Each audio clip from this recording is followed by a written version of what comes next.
Good morning बच्चों। आज हम लेसन नंबर 16 संतों की वाणी भक्ति पद को पढ़ेंगे और समझेंगे।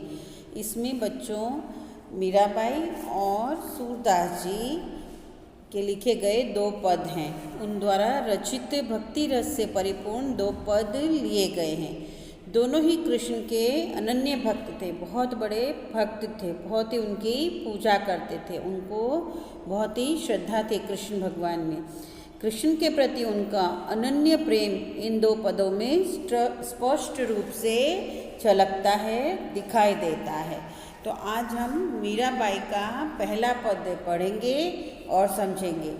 इस पद में संतों की वाणी से लिया गया है। इस पद को संतों की वाणी से लिया गया है। यह पद सगुण भक्ति धारा की कवित्री मीराबाई द्वारा रचित है, जैसा कि मैंने आपको पहले बताया।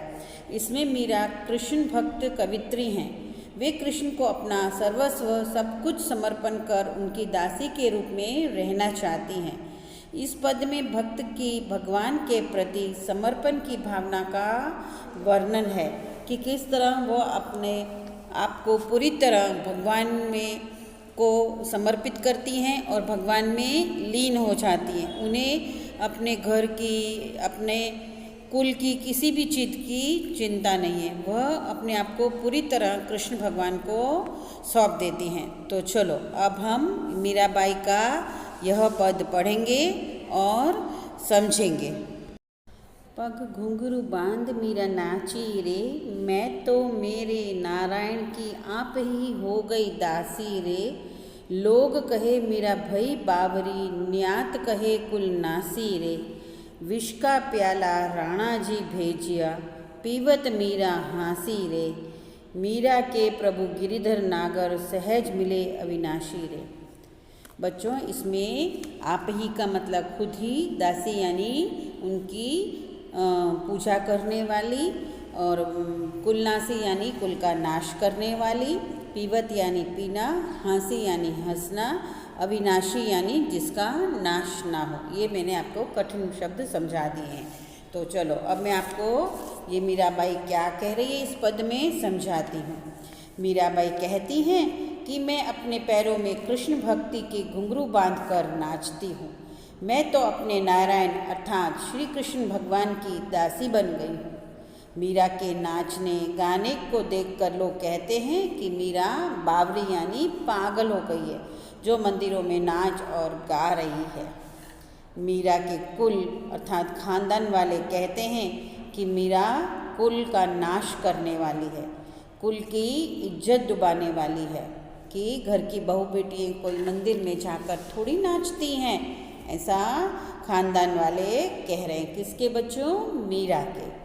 मीरा के व्यवहार को ना समझ सकने वाले उनके गृह स्वामी राणा ने अर्थात उनके पति राणा ने मीरा को मारने के लिए जहर का प्याला भेजा। यहाँ पे जो विष लिखा है ना बच्चों, उसका मतलब जहर होता है। और उस जहर का प्याला भगवान कृष्ण का प्रसाद समझकर उन्होंने उसे मीरा को भेज दिया कि ये कृष्ण भगवान का प्रसाद है। मीरा उसे हंसते हुए पी गई। भेजिया पीवत मीरा हाँसी रे, उसको पीकर मीरा हंसने लगी और खुशी खुशी पी गई। कृष्ण की कृपा से उनका कुछ नहीं हुआ। मीराबाई कहती हैं कि हमारे प्रभु श्री कृष्ण गोवर्धन पर्वत को धारण करने वाले हैं। वे अविनाशी हैं अर्थात जिसका नाश ना हो सकता, ऐसे भगवान हैं, और मुझे थोड़े से प्रयास से ही प्राप्त हो गए हैं। उन्हें लगता है कि उनका थोड़ा प्रयास है, पर वह तो दिन रात भगवान की भक्ति में ही लीन रहती थी, मंदिरों में जाती और पूरे पूरे दिन रात वहाँ पर भगवान की भक्ति करती थी। तभी तो बच्चों उनके खानदान वाले बोल रहे थे कि यह खानदान का नाम डुबो देंगी, खानदान का नाम खराब कर देंगी। कौन बच्चों? मीराबाई।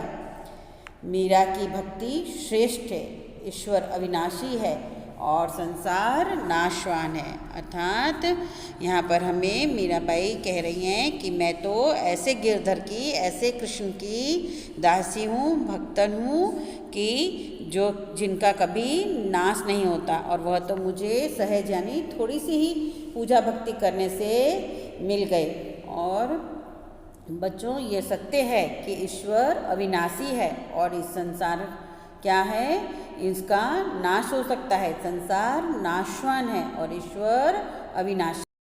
तो इस प्रकार बच्चों हमने मीराबाई का पहला पद पढ़ लिया है और समझ लिया। आपको कुछ भी ना समझ में आए तो आप मुझे कॉल करके पूछ सकते हैं। और सूरदास जी का दूसरा पद मैं आपको दूसरे सेशन में समझाऊंगी। आप इस पद को बार बार पढ़िए और हार्ड वर्ड्स उन शब्दों के ऊपर लिख लीजिए। ना समझ में आए तो कॉल कीजिए। Thank you.